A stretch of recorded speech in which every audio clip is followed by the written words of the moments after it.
Welcome to Inside Scoop Live, the podcast where indie authors get personal, sharing insights about their books, their writing journeys, and their passions. I'm your host, Sherry Hoyt, and I invite you to join me for engaging conversations with both debut indie authors and seasoned veterans. Whether you're looking for your next great read or a bit of inspiration, you've come to the right place. Let's get started. Hi, everyone. Richard Lowy joins the show today to talk about his book, Kalman and Leopold. It's a remarkable testimony of two teenage boys who survived Auschwitz and reunited 56 years later. A quick note before we begin. Today's conversation includes descriptions of Holocaust experiences and atrocities, including graphic and heartbreaking details. Please listen with care. Before we get started, here's the inside scoop on the author. Richard K. Lowy is the son of Leopold, one of the young survivors whose extraordinary story is told in Kalman and Leopold, Surviving Mengele's Auschwitz. Inspired by his father's resilience and the lessons of history, Richard has dedicated himself to sharing their remarkable journey with readers around the world. As a storyteller, Richard bridges the personal and the historical, showing how the experiences of the past can resonate deeply with today's readers, especially young adults seeking stories that are both relatable and profoundly moving. And you can learn more about Richard Lowy, Kalman, and Leopold at kalmanandleopold.com. Well, hi, Richard. Welcome to Inside Scoop Live.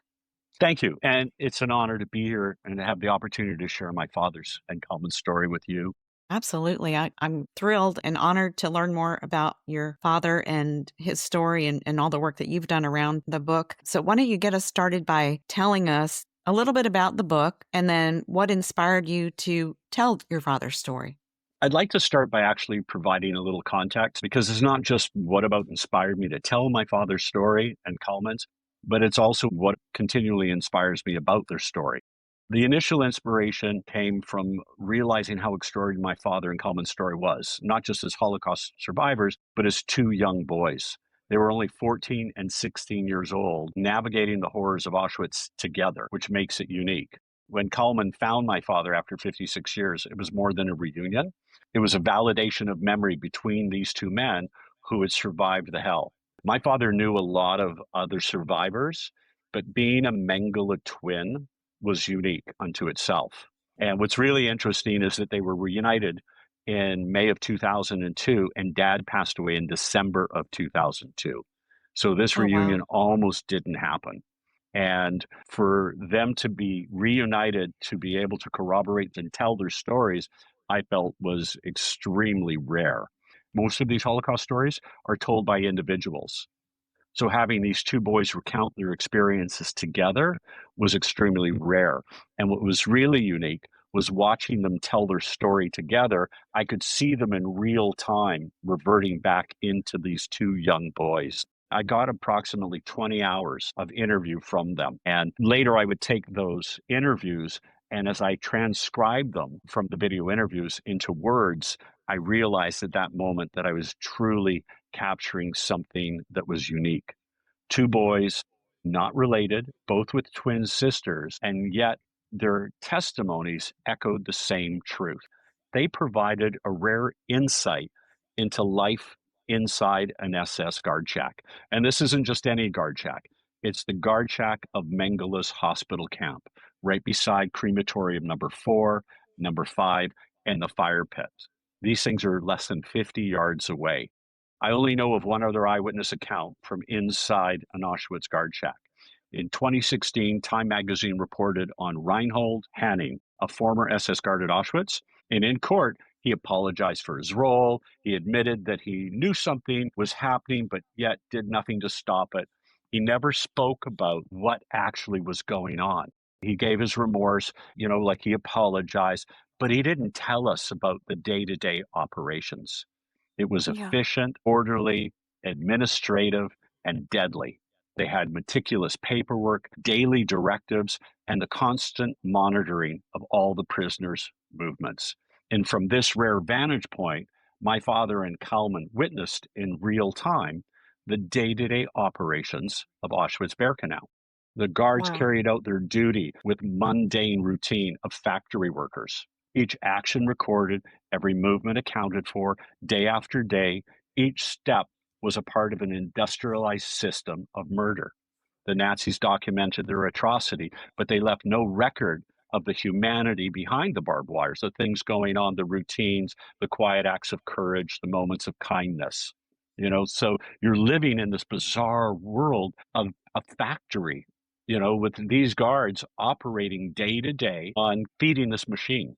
And then on top of this, you've got Josef Mengele, who was the doctor who was doing the experiments on these twin children. And what's unique is that with the twins is that they could use one twin as a test subject and one twin as a control. So they would do something to one of the twins, and when that twin died, they'd open up the control and they do a comparison to them. And my father had an idea because he was very inquisitive. So he figured out what was going on. But Mengele was very calm. He had a gentle demeanor. He acted like a father figure. Some of the twins even called him uncle because he didn't want Mm. them to be afraid. But my father knew this was a facade, and he quickly learned who Mengele was. Mengele was the guy on the ramp that with a flick of his hand, he was sending thousands of people to the gas chambers, including my father's parents, my grandparents, his oldest sister, Berta, and her baby. So when you're standing naked in front of this man who's looking at you, and father says he could smell his breath, he was that close, examining his eyes and examining his features. My father knew that he could send him to his death or subject him to some pseudoscience experiment. What I found really quite inspiring, though, is that they didn't just survive. They, along with so many others of these survivors, went on to rebuild lives in a world that scarcely comprehended what they endured. If you try to tell your story to somebody, it's so hard to, especially in broken English, try to describe what happened in Auschwitz. And so when you're reading the story, and what I did is I transcribed it and I put it in present tense. As I said to Kalman and my dad, don't tell me about Hitler, don't tell me about Nazi Germany, because you don't know. At 14, 16 years old, you don't know what's going on in the war. Tell me about what happened to you day to day. Like, I want to know your personal story. So it makes it in the moment. You feel their fears, you feel every moment of things that are happening to them. And so you don't just understand what they're going through, you feel like you're experiencing it. It reads like an adventure novel. And so what continually inspires me is the hope that the story can awaken both empathy and courage in others. So if you're going through a situation where you're encountering hate or prejudice or injustice, you think about these boys' resilience. You think about what they had to stand up against. And hopefully people can use this in their own lives when they're facing some type of adversity, to feel like when there's no hope, these boys held on to something. And so I think that's the message. Wow. Wow. Oh my gosh. Okay. So many questions. First of all, I mean, it's amazing that they both survived. I think that's amazing in itself. Yeah, it is. And then you opened the book with, as you mentioned, they had a reunion, but Kalman recognized your father on TV after 56 years of searching for him. That's amazing. How did that recognition lead to the two of them finally reconnecting after all that time?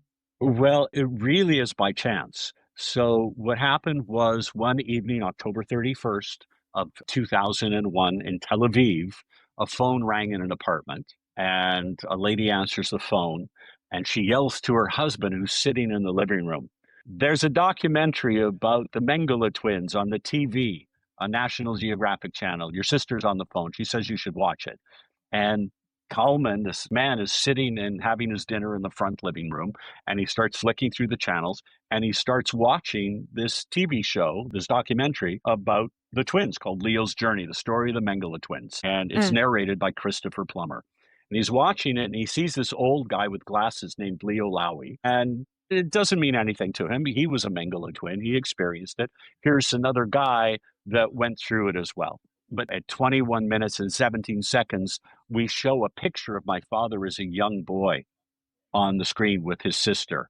And Kalman freaks out. He starts pointing at the screen. He goes, "It's my Lipa. It's my Lipa." Turns out Kalman has been searching for my father for 56 years because my father helped protect him in the SS guard shack of Mengele's hospital camp. And there Oh, was wow. another lady in the documentary called Yona Lux, and Kalman knew who she was. He got in touch with her, figured out the phone number for my dad and called him in Vancouver. And it was late in Tel Aviv, early morning in Vancouver. And the phone rang in the kitchen, and my mom answers the phone. The irony that it's almost like the same thing that happened in Tel Aviv. My mom answers the phone, and she says to my dad, who's having his piece of toast and coffee, she says, "There's somebody on the phone, and he knows you, and he's from the camp." And so my dad takes the phone, he goes, "Hello." And Kalman simply says, "Are you my Lipa?" And Mm. my father kind of recognized the name, but he had the start of early dementia. So he wasn't really clear on what this guy was asking, even though he kind of recognized the name. See, my father's name wasn't Lipa, it was Leopold. And so Oh. when Kalman back in the camp was asking my father's name, it was actually Leopold. But because they were whispering, he thought it was Lipa. So he was constantly looking for someone named Lipa and couldn't find him. So I was at the condo a few weeks later. Mom says to me, "Oh, somebody from the camp called dad." And I said, "Somebody from the camp?" He says, "Yeah." He sent an email. So I looked at the email, I read it, and I started corresponding with this person named Kalman. And it became very clear to me he did know dad. And so after lengthy communications, Kalman flew to Vancouver to be reunited with his Lipa. And if you go on our website at kalmanandleopold.com, under the video section, you can actually watch them being reunited at the Vancouver International Airport for the first Oh time my seeing each goodness. other. So it's quite emotional that you see these two older men reunited. It was on national news, it was in the newspapers, it was a big deal. And they came together. And what was really interesting is that when I started interviewing them, you could watch my father, even though he had dementia, you could see him starting to remember the stories and the fact that Mm. he was in the guard shack. You have to understand, dad had a number of different jobs when he was in the camp. They used the twins to move bodies around, clean out the barracks, serve meals, work in the kitchen, clean the roads. So for dad, this was just another job. And his main focus was stay alive. So Kalman was just another person he was working with. Uh, I was wondering what Lipa meant. I wonder if that meant, hero or something. I know Kalman called your dad his hero. Tell me a little bit about that. What did that mean to you hearing those words about your dad from Kalman? Well, and that was the thing is that, I don't know who this man is. I'm having these conversations, and he would literally state in his emails that your father was my hero. And like Mm. you hear something about your family and you think you know someone. I think I know my father. But to hear him being called a hero, I was shocked. Like, I only know so much about dad's story. When we made the documentary about dad's experience in Auschwitz with Leo's journey, it focused on what happened to him with Dr. Mengele. He rarely spoke about his feelings, a little bit about his fears. He never mentioned the guard shack or Kalman. Dad was very Mm. strict, very complex, very private. He rarely talked about his past when I was growing up. And so Yeah. hearing someone out of the blue call him a hero for protecting him, all of a sudden, it completely changed the way I saw him. It made me realize that there was so much about him that I didn't understand that he was keeping to himself. It wasn't just about survival, it was about who he was in his darkest moments, the choices he made, the risks he took, the protection he gave to someone else. Like, who is this person? And I wanted to know more. And this was a big part of trying to understand my dad's history and wanting to meet Kalman to learn more about them, who they were as Mengele twins. Tell us a little bit about that. Who were the Mengele twins and how did your father and Kalman become part of that group? First, it's important to understand who Mengele was. So, Dr. Josef Rudolf Mengele. He was born in the Bavarian town of Günzburg in the Kingdom of Bavaria within the German Empire. So, he's an aristocrat. He arrived in Auschwitz in May of 1943 at 32 years old, and he was handsome. He was an impressive young man, and he held the title of SS Hamsturmführer, captain, and camp doctor with a background in anthropology and eugenics. He's called a doctor, but he wasn't there to heal people. Mm. Auschwitz provided him a laboratory where he could use these people, mainly twins, for experiments. And you have to remember, when you have these twins, you don't really have too many adult twins. because, when people grow up in their 20s and 30s, they go off, they get married, they start their own family, so they're not together. But as children, you're within a family unit. So when they arrived into Auschwitz, there were these children, twins, that were coming off the trains. And these guards would go down the ramp yelling, Zwillinger, Zwillinger. They're looking for twins and they were looking for doctors. And they would pull these people off the ramp. Mengele would use one as a control and the other as the test. And they would do these brutal pseudoscientific experiments on them. First, they went in for their measurements, and then they were deliberately infected with diseases like malaria and Mm. Noma so they could observe the progression of these diseases. And then if they died, they cut them open so they could, compare their internal organs. What happened with this liver? What happened with that liver? And so it was pretty gruesome. He also experimented on people with physical anomalies. He tested methods of sterilization, and this was all under the guise of research, Mm. driven by the Nazi racial ideology. They did surgeries without anesthetic, painful injections, and other procedures that I don't want to go into. It's quite graphic. Right. But he didn't care about the children. He didn't care about the subjects. Many of them died, or if they did survive, they had permanent physical or psychological scars. And Mengele himself became a worldwide symbol of the Holocaust's extreme cruelty and inhumanity. Around the camp, they called him the Angel of Death. He was never Mm. caught and he was never brought to justice for his crimes. And so my father arrived with his twin sister and family around May 18th of 1944. Kalman and his twin sister Judith arrived around June 13th with his family, and they were pulled from the ramp by Mengele himself to be part of these experiments. And the rest of the people were sent to the gas chambers or to the labor camps. And for 9 months, my father and Kalman were subjected to Mengele and these experiments. And it's interesting because by a strange twist of fate, they were kept alive because they were Mengele twins. Mengele didn't have the chance to finish what he had started because the Russians were coming. And so in January 45, the camp was liberated. But of the group, they took about 3,000 twins from the ramp, Oh, and less than 120 survived. And Dad, Kalman, and their twin sisters were part of the 120. oh, wow. So were the sisters part as well? Oh, yeah, they were part of the experiments as well. Kalman never went in with his sister, and Dad, pretty much every time Dad went in, was with his sister.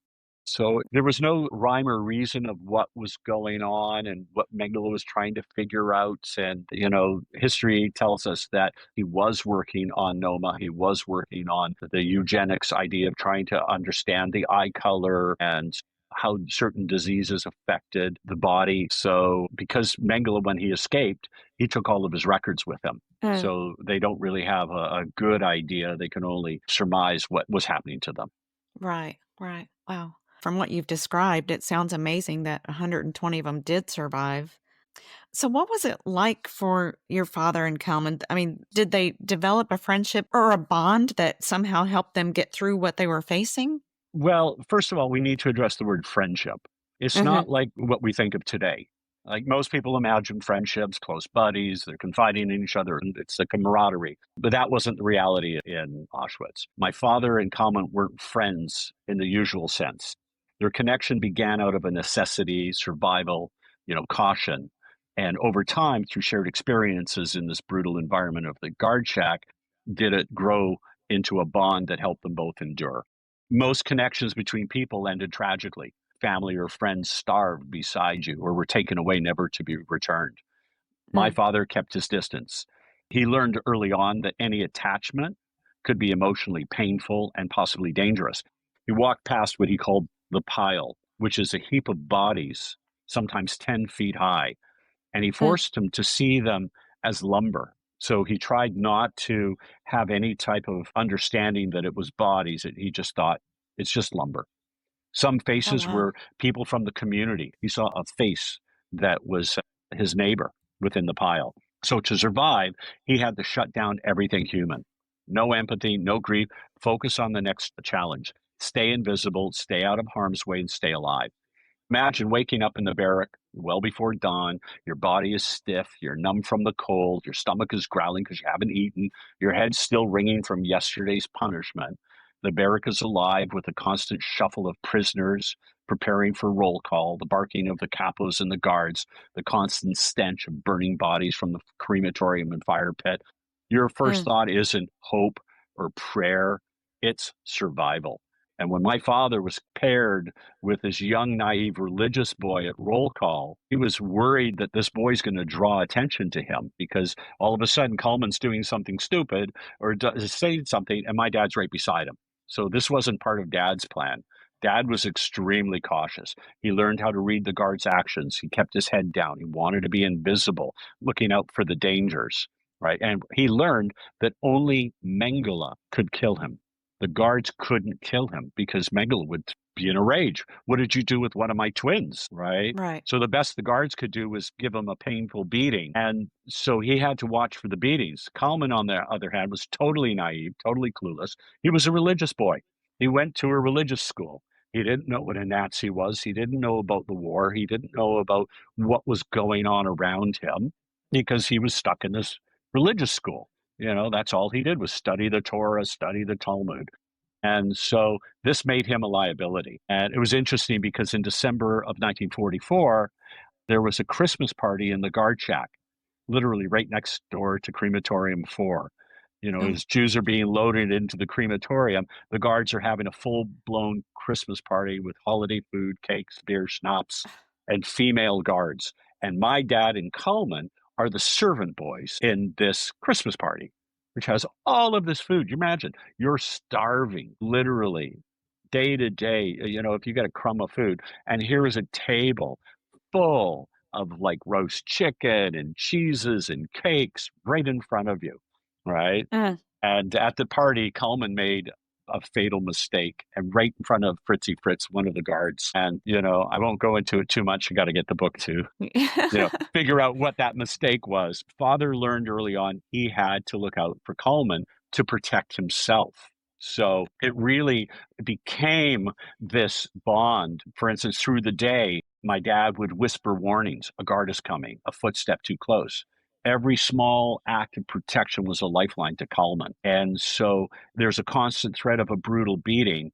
And my dad is helping to look out for Kalman. And together, they were human together. I mean, you have this relationship now of someone with you experiencing this. So if you do get beaten, it's the other boy that can say you're going to be okay.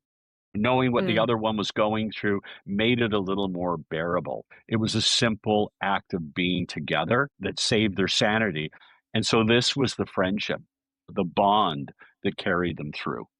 You mentioned your father didn't talk at all about the Holocaust or what he endured growing up. But when you started going through your father's past and watching all that footage, how did all that come together for you? What was going on for you and your brothers? Well, first of all, growing up, I didn't really know anything about my father's past. I Mm. went to school, I had after school activities, I played guitar in a band, I had friends. So dad didn't sit us down and say, here's my story. But there were moments, outbursts. I had a friend, Marcus, who was German, and I brought him over to the house, and dad was visibly shaken to have a German in his house. Oh, And wow. it didn't matter that Marcus had nothing to do with the war, but he was German. And what was really interesting, though, is that Marcus was a seamstress. He liked to sew clothes, he liked to make clothes, and my dad was a clothier. And Marcus would ask my father, what do you think of this? Or look at this jacket that I've made. So father came to a point where he says, all Germans are bad, but this one's okay. So he got along with Marcus. Marcus figured out my father. He didn't know his history, but he knew that, if they taught clothes, that was something my dad would do with Marcus. There was another time my brother came home and his friend showed up driving a Volkswagen. Oh my Mm. God. Dad flew into a rage, yelled at my brother's friend, get that friggin' car off my property. And out of nowhere, he just started yelling at this guy. So there were moments that offered this glimpse into my father's anger. So again, we didn't know why. Auschwitz wasn't something that you learned about in high school. You learned about World War II. You didn't really learn about Auschwitz. You didn't learn Mm. about who Mengele was. There was no Google at that time. So it was just slowly we started learning more about what those things were. And when I started getting into my late 20s, this is where I wanted to know more about it. And that's when I wanted to make Leo's journey, which was the story of the Mengele twins. And Okay. so that's when I started becoming more interested in it. And what was interesting is that to write the book, Kalman and Leopold, I went back and pulled all the B roll. So B-roll is all of the footage and all of the interviews that we shot of my father to make the film Leo's Journey. And well, only a small part of that made the actual documentary. I have hours of footage of the actual interviews. And so I put all those interviews together, which is the parts that made up Dad's testimony, plus any other stories that I had from growing up.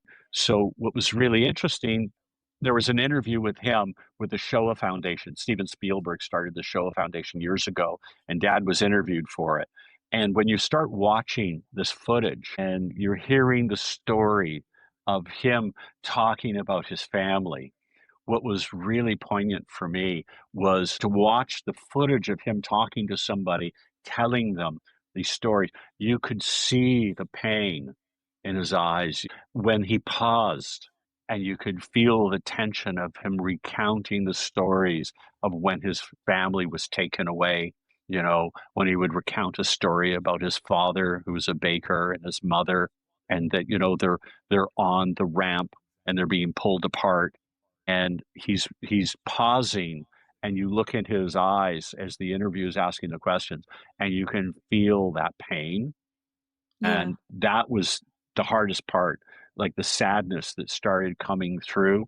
You know, he's talking about friends, he's talking about the family, but he's also talking about the hatred and the fear, the brutality. His entire community on that ramp was erased in minutes. And Mm. he's remembering those moments, you know, because he didn't have a chance to say goodbye to his mother or her father. Everybody's just pulled away. There's a lot of confusion, and then they're gone.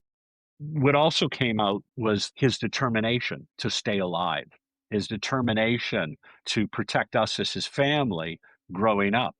A lot of survivors never told their stories to their children because they didn't want to put us through that kind of horrific realization of the brutality of, you know, my family was mass murdered. I mean, I didn't grow Right. up thinking, oh, my family was mass murdered. I grew up playing guitar, and all of my uncles and aunts were not blood relatives. They were other survivors. My Auntie Regina and my Uncle Dave, they weren't blood relatives. They were other survivors who became our relatives. So we Uh, rebuilt these families with these other survivors to create these communities. So I never realized growing up that my family was mass murdered. You think about it, you know? right. So being a child of a survivor, it's really unique. It carries these pieces of this past that I never lived. Like, I didn't go through it, but I feel the weight of what my father endured. By writing the book, by doing the research, I think they call it generational trauma. The Mm. trauma, the fear, the loss, it didn't vanish with him. It followed me in ways that I'm only now starting to understand. Like even just talking to you today and realizing and letting it sink in that my family was mass murdered. How many people do you know where their families were mass murdered? Over 50 members of Right. their family. Right. It's bizarre to try and even comprehend that and try and be normal. Yeah. It must be just like surreal. How was his communication with you as his child in telling you all of these things? Growing up, Dad didn't talk to us. He would talk to the Shoah Foundation.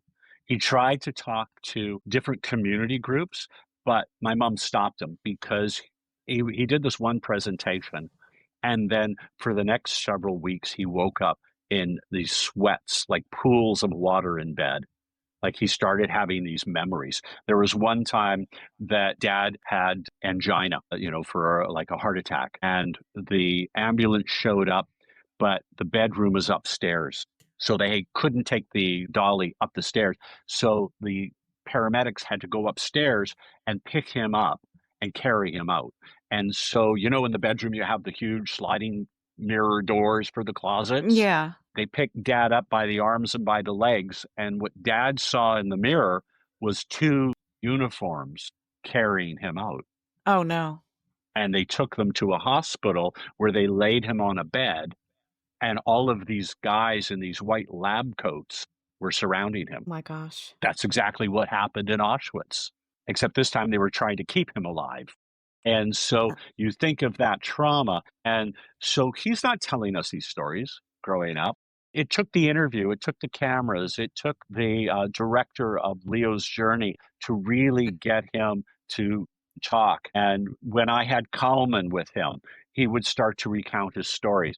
But he wasn't the kind of man that sat me down, father to son, and said, "This is what happened to me." Right. You mentioned earlier that the book was in Kalman and your father's words, exactly as they spoke them. And this was important to you. What made you hold so firmly to that choice of it being their story in their words? You know, it's interesting because it's a testimony. It's not me writing a book, and I wanted to protect the integrity of what they were saying. So authenticity is everything. And what Hmm. was really interesting is that during these interviews, it's like they spoke in a broken English. They had these pauses, they had this raw emotion. And to me, that's where the truth lives. And I didn't want to Mm. polish it. I didn't want to dramatize it. I wanted the readers to hear them. I wanted to feel like when you're reading the book, you're sitting across from these two men and listening to a first-hand account. So it's like Anne Frank or it's like Elie Wiesel. This is a story that's told start to finish by the survivors themselves.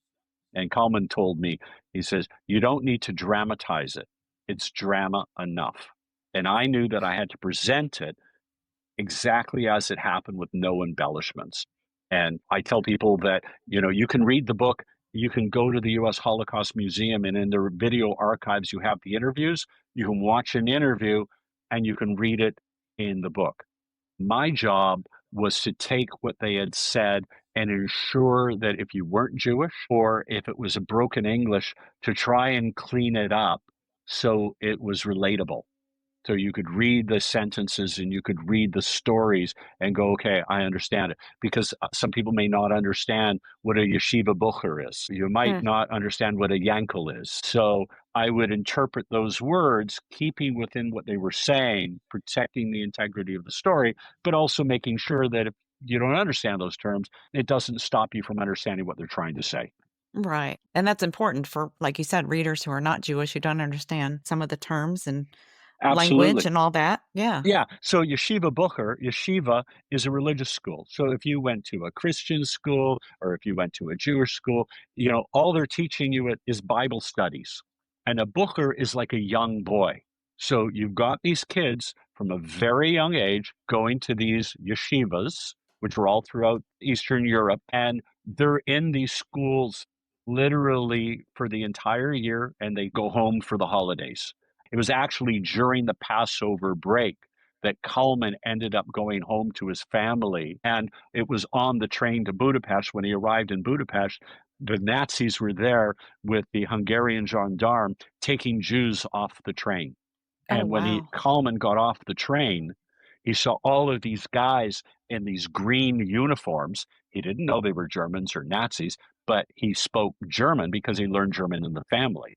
It was like a second language to the Hungarian that he learned. So he Mm. understood what they were saying, but he didn't know who they were. And they made them all stand over at the side of the ramp, and he realized, well, they're all Jewish and they're collecting people. And they didn't have to tell them, you know, stay here. You know, it was just implied, don't move. We put you here. That's where you stay. So I ask you, Sherry, if you go out to the airport and you go up to the customs official and he looks at you and he says, please stand over here. What do? You Do what he stand over says. there. Yeah. He says, Sherry, please come with me. And you go into this back room. You go into the back room. They close the door. It's got a table. You're going to interview and you're in this back room. And then you realize, hold on, I'm going to miss my flight. And you try to talk to somebody and no one's there to tell you what's going on. And then these two guys come in and they're going to take you somewhere. What do you do? Are you going to fight these two large custom officials? No, you just Right. follow along. This is what the Jews did. So when we see these kind of things happening today, and people say, well, why aren't they fighting back? You're not going to pick a fight with a customs guard at an airport or a train station. You follow them. and they were taken from the Budapest train station, and they were put in it was like an army camp in Budapest with these brick buildings, and they kept them there. And then they shipped them off to Auschwitz in trucks. And Kalman Mm. was fortunate because he was younger. He wasn't of age for labor camps. So they actually came, got him, and released him because he would be taken away at a different time. And so the serendipity of the things that would happen to Kalman along the way, it's amazing. And as I was listening to the interviews, I couldn't write this stuff. It was just so many amazing stories, right? So I wanted to represent the story as it happened. Back to your original question, it's important that, I'm not trying to dramatize this. This is a testimony, and I wanted it to live as a testimony. Right, right. Rabbi Michael Berenbaum talks in his foreword about how we're entering a time where soon there won't be any living Holocaust survivors. How does that reality shape the way you see your role in keeping these stories alive? The reality that there will soon be no living Holocaust survivors makes the responsibility of keeping these stories alive immediate and, for me, deeply personal. Mm-hmm. As the next generation after a Holocaust survivor, I'm the link in the chain of my father's memory. When the last survivors are gone, these stories must live through us, through the children, the grandchildren, hopefully the educators, people like yourself, the readers, like those of the people that are listening today. This book is a bridge between generations, a voice from the past speaking to the present. And the Holocaust survivors, like all survivors of any genocide, endure unimaginable suffering. But what makes the Holocaust survivor's story historically distinct is its scale, its systematic and ideological nature, and the calculated cruelty behind it, all executed by a nation that represents itself as democratic and civilized. Mm. Entire communities destroyed with ruthless efficiency. So this book brings you as close to that as you ever want to get. It's a firsthand point of view, and it's not merely just a record of the past, it's a guide. It teaches us courage, failure, and the consequences of indifference. But what's really important is that we have to realize evil also learns from the past. It Mm. evolves, it finds weaknesses, and it can resurface in new forms, reminding us that, history isn't enough. We have to remain alert to prevent the horrors from returning. Malcolm Gladwell suggested that history doesn't repeat itself. Instead, it moves in waves. Each is influenced by the lessons of the past. So for me, these lessons are urgent. We have to confront injustice, racism, hatred to ensure that it never happens again, but it's a responsibility of each generation. So this book is not just another book about the Holocaust. This is a story of what can happen when evil goes unchecked and when people are silent and they allow the evil to grow. And it's a warning for future generations. Right, right. I feel like your book is very relevant today with all of the, like you said, unchecked things happening, evil. We're experiencing a lot of things in the world today that kind of shadow what happened. Yeah, 100%. that's scary. Especially if you're Jewish. Any minority, right? Exactly. Yeah. Exactly. It's not just Jews, it's hate. It's, people rising up against any type of a minority and speaking out, and they're speaking out with misinformation. People do not do the research. It's a TikTok generation of believing that meme or believing, that thing that's just come out, and they don't research it. They just Yeah. fall in line and go, "Oh, I saw that on TikTok. It must be true." Oh my gosh, we're in trouble. We are in trouble. Were there any lessons you learned throughout this, lessons from your father and Kalman that have stayed with you?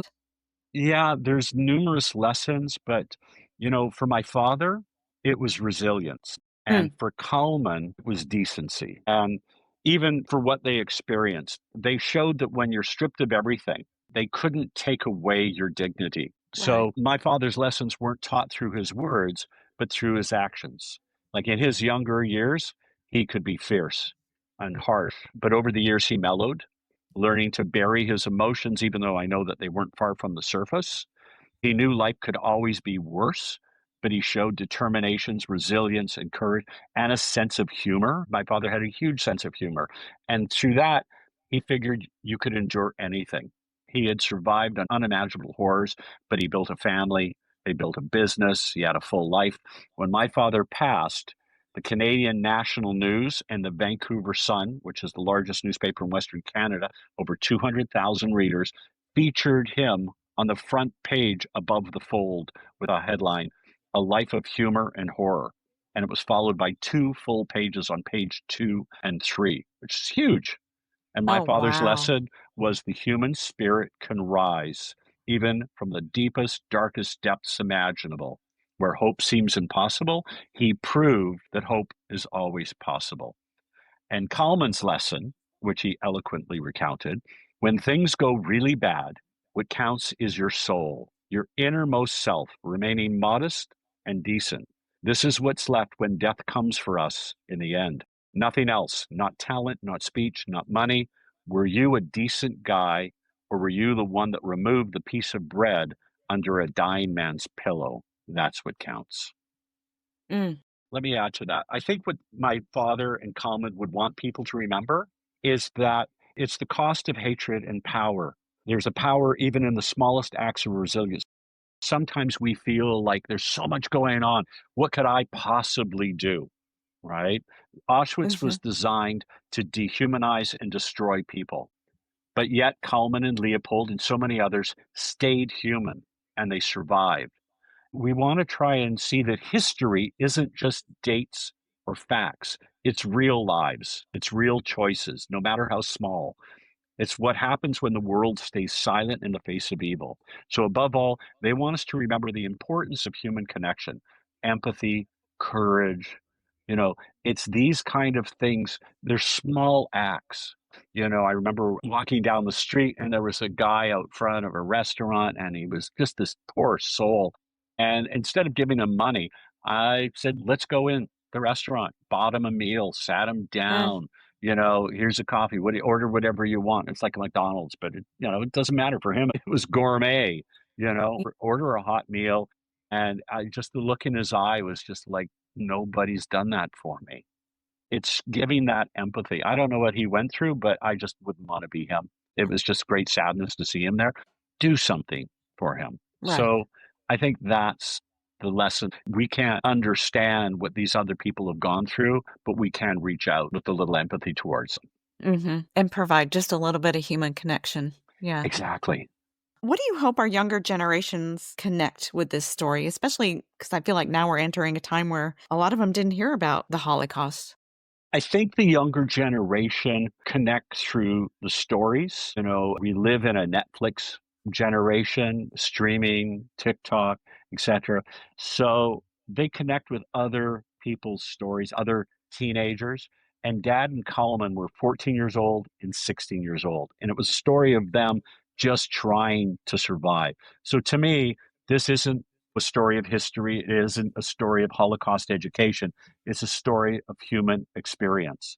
It's full of fear, it's hope, it's courage, and it hits you in real time. So these 2 boys are navigating an unimaginable danger in a world gone completely insane, where every choice matters and hope feels impossible. And because it's told in present tense, it reads like a gripping adventure novel, but it's true. You experience the fear, the tension, the small victories. You experience it as it happens. So in the schools I've spoken to, and when I talk to young people, they can see themselves in Kalman trying to skip out of school and Dad playing soccer, out in the streets and trying to avoid going to do his homework. They're the same age, and all of a sudden they're facing these impossible choices. They're trying to find ways to survive, to protect each other, hold on to hope. So what I've been told is it's an immersive experience, and people have said it's a page turner. It's living a story alongside of them and realizing that the same lessons that they were going through and learning as they learned how to deal with what they were experiencing, the empathy, the resilience, trying to speak out when justice appears. So I think that connection and the fact that it's written in present tense makes it deeply relatable for the younger generation today. Right. Do you ever see this developing into a film of some sort? That's the hope. I actually want to see it develop not so much as a film, but more of a Netflix series because there's so Mm, much to the story that it isn't just simply my father and Kalman's story. For instance, we talk about Josef Mengele. Josef Mengele, as a young man, became this evil doctor. How did he become this evil doctor? There was a professor by the name of Ottmar von Verschuur. Have you ever heard of him? Probably not. no. Ottmar von Verschuur was Mengele's professor at the Frankfurt University. Here is a professor, a teacher at a university, indoctrinating his students into his belief systems and that of the Nazi ideology. And so you have Ottmar von Verschuur, who was driving Mengele. He's the guy that put Mengele in Auschwitz. Mengele was sending his information back to Ottmar von Verschuur to be used at the Kaiser Wilhelm Institute, which was doing its research on eugenics. And the question was, who was Ottmar von Verschuur's mentors? His mentor was a guy by the name of Sir Francis Galton. Again, probably a name that you don't know. Sir Francis Galton is the one that coined the phrase eugenics. And that was in the late 1890s. And his cousin of Sir Francis Galton was Darwin. Oh, So wow. when you Okay. start looking at the timeline of how did we end up in Auschwitz? How did we end up with Josef Mengele? There is a much deeper story of how the eugenics, which today is genetics, which is affecting all of our foods and how we're creating medicines and all these other things. So this is a much greater timeline. So I would love to be able to do a Netflix series about eugenics and genetics and showing how Kalman and Leopold's story fits within that. That when this ideology mixed with political ambition and science results in the twin experiments inside of Auschwitz-Birkenau and how far it can go when there's no reins put on it. Right. It would fit in perfectly with that model of Netflix, the miniseries type model. So, yeah, yeah. I think so, yes. So, what has been the most meaningful part of sharing your father and Kalman's story with the world? Well, it continues to strike me that as I share my father's story and Kalman's story, is how it connects with people, right? I mean, just even with our interview today, and you're sitting there hearing some of these things and going, it's like, oh my God, it's like you can't imagine what it must be like as two boys in a guard shack who are witnessing some of the things that they saw day to day. And when I'm seeing the faces of the people as I'm telling them the stories, they don't really understand what Auschwitz was. Right. So they start to see these things and understand it and in proof that it happened. And because it's told by 14, 16-year-old boys, there's no prejudice. They don't have opinions. They're just these young people that are just telling you what they saw, and it becomes more relatable.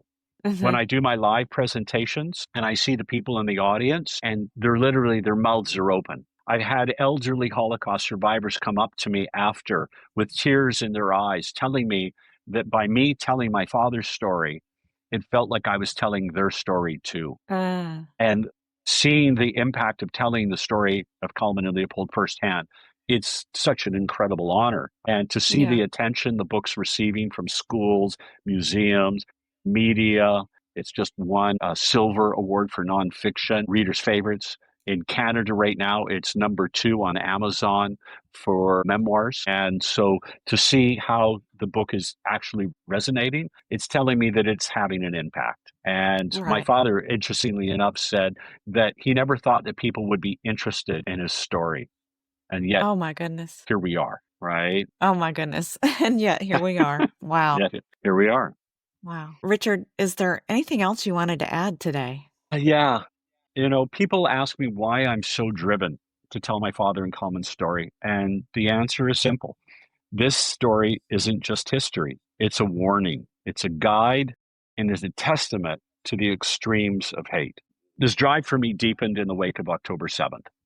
That was the day that it was the most Jews killed in a single day since the Holocaust. And the Mm, world watched in shock. Most Holocaust survivors weren't surprised. The brutality of that day was terrifying, but it was also painfully familiar.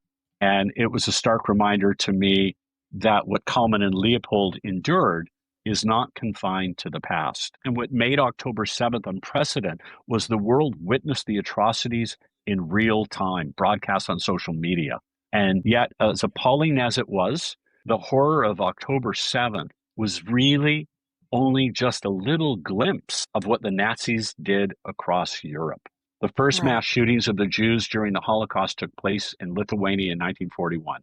Entire villages were emptied within hours by mobile killing squads called the Eisengruppen, along with local collaborators, just other people that joined in and supported, just like they did with the Hamas. Methodical, efficient, and cold-blooded. Over 1 million men, women, and children were murdered. And the Eisengruppen were actually ordinary men. They were neighbors, teachers, fathers, people from families and communities raised with an ideology of hate that they passed on to their children. So what Kalman and Leopold's story is it shows what happens when the evil goes unchallenged and silence allows hate to escalate into this industrial murder. It's a lesson in consequences. My hope is that, like Anne Frank, this story reaches the schools, classrooms, so young people can learn and reflect and be inspired to stand up against hate, racism, bullies, and injustice.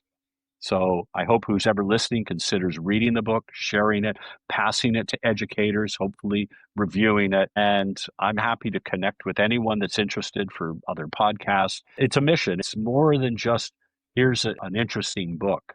This is something that I think is a warning from one generation to the next generation and generations beyond. And it's important for all of us to stand together against people that just hate. And so Right.